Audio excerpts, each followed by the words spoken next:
Today we're going to remove the carriage from my Facit 1620. I just picked this up last week, and as is common with Facits, it is gunked up. Well, it was, but I've cleaned it, and I'm going to clean it again so people have an example as to what they can do when they receive a sticky Facit. This machine would not move. The carriage lock's on now, so it won't move, but it wouldn't move before because the escapement was gunked up. I actually tried to move it. I popped the silent return spring off and had to fish that out of the machine and reattach it. Now it's all good. You're going to need a few tools.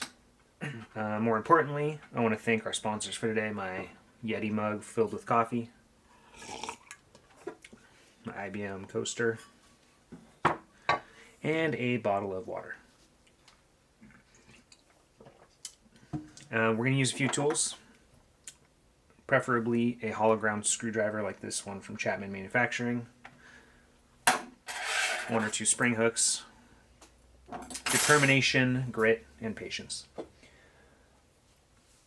Now, you could do it without these spring hooks, but we got them, so we're going to use them. We're going to flip the machine over.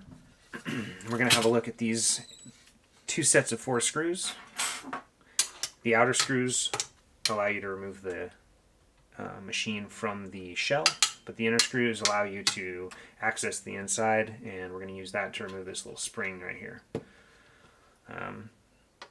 Hollow ground screwdrivers come in handy because they are less likely to wedge out and strip the head, which is very common and an annoyance, but in my experience is usually still solvable without drilling out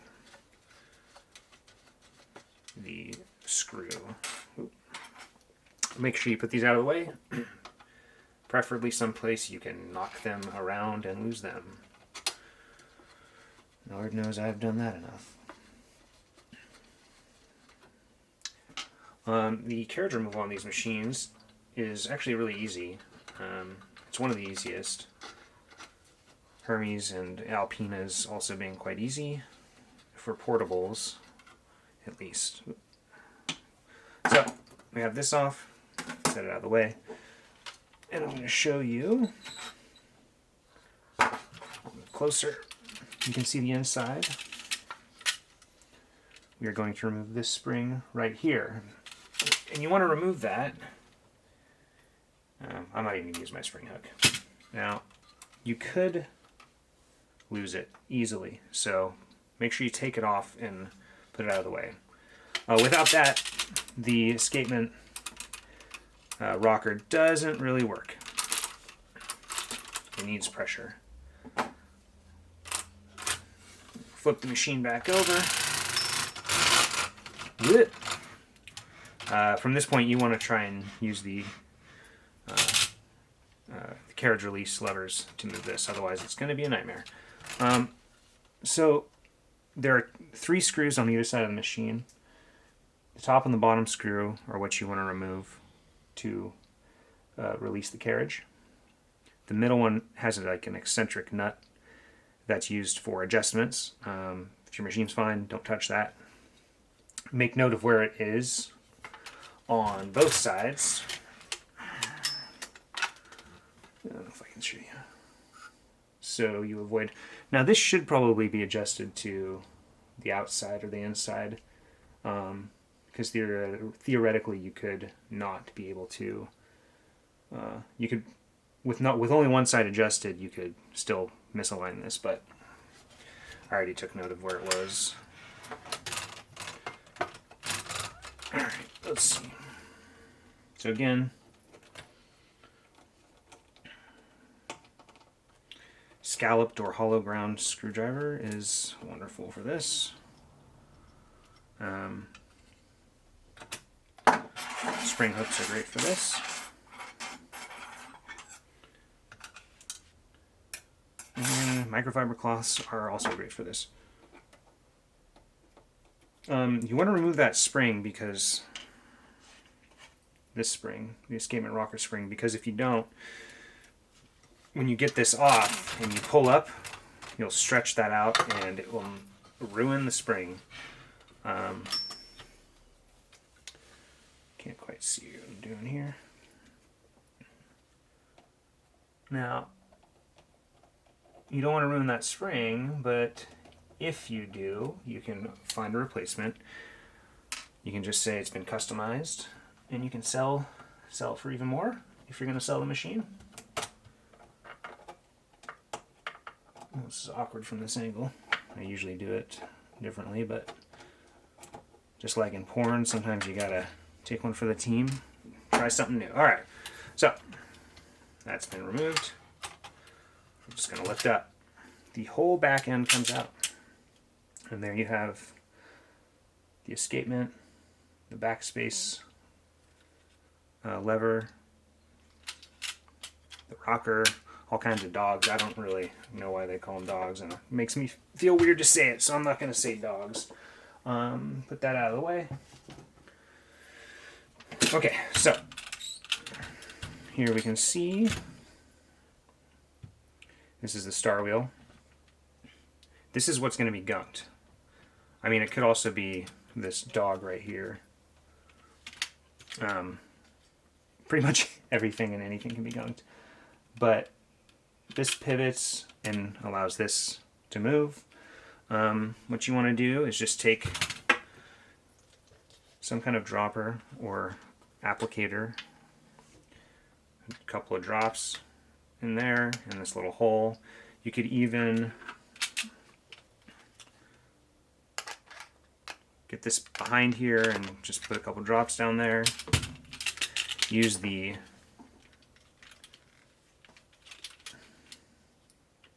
carriage removal arms just to reposition it that way, excuse me, and then pull and see how much resistance you get and see what's not moving. This is all moving fine because I did this last week, but you should be able to tell what's preventing it from moving. Sometimes actually it's even, if you can see, there is a silent return. God, it's horrible lighting. Okay. There is a silent return spring. It's this little shiny thing. That wraps around this little space right here. And that could actually be gunky too. So you could, if you apply to this hole, it'll probably drip down and get this, but you could apply around here. That might help. Try and move it, see what happens. And then you can apply some oil. This is, I think, IBM oil that I got from my typewriter tech. But a little trick you could do is if you place this where you want it to go, you can just put a drop on here and it will drip down. That way you can avoid getting it everywhere. If you don't have something like this, I usually keep one of these filled with oil or at least diluted oil. You could also drip down this. Get it to where you want to go. Obviously something that's a little more viscous because that just goes everywhere. Anyways, I'm going to wipe this off because it was already cleaned. While you're here, you can check pivots, basically anything. So you have this rocker pivots right here and right here. You have the backspace, usually gets gunky right around here. You could put a drop on the mainspring.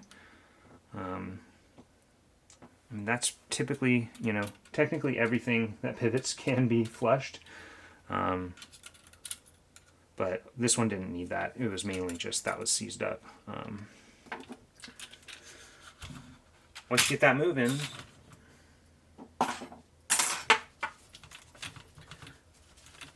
you should be in business. You can just take a microfiber or cotton cloth, whatever, just kind of dab it up. And then we're going to reverse the process.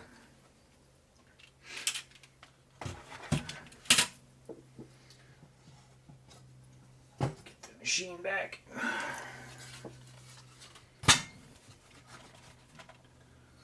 Now while you're here, if you'd like, you can remove these 4 screws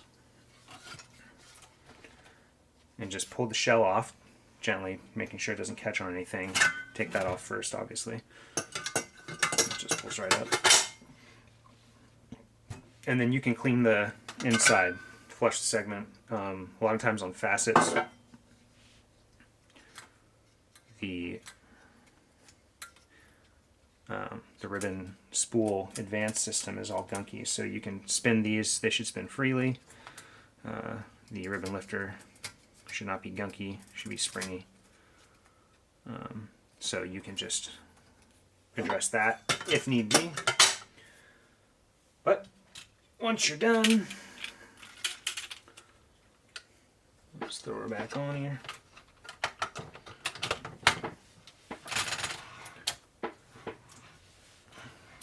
So it's not, you can see it's not quite aligned here.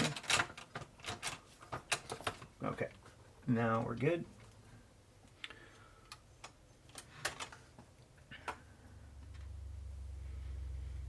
Oh, see what I mean? These don't come magnetized. I have some other screwdrivers, but they're less professional looking. And they come, excuse me. In fact, I'm going to, I wonder if this one is still magnetized. So this one's magnetized. They make special, oh, not that magnetized. They make special tools that, okay.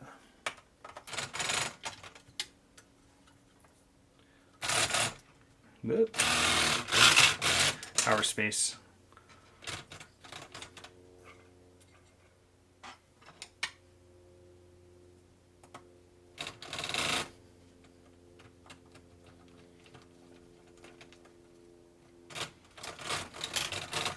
There, switch this around.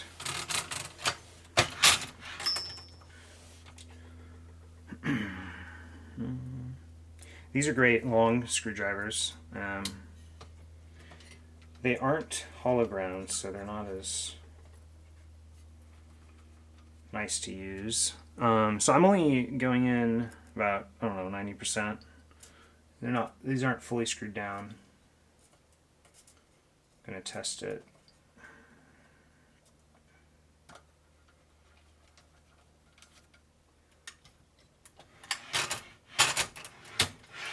Make sure it slides nicely. I mean, it should. It's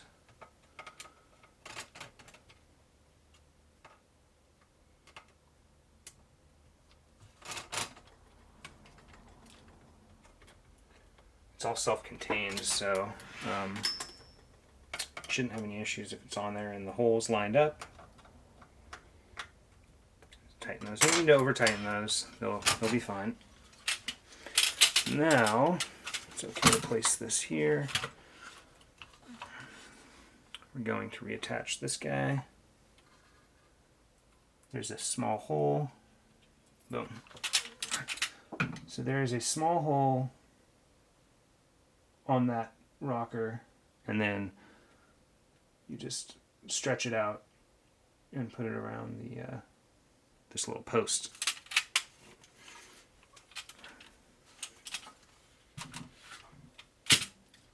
You can reattach these. I'll do that off camera because this is already longer than it should be. And then you're good.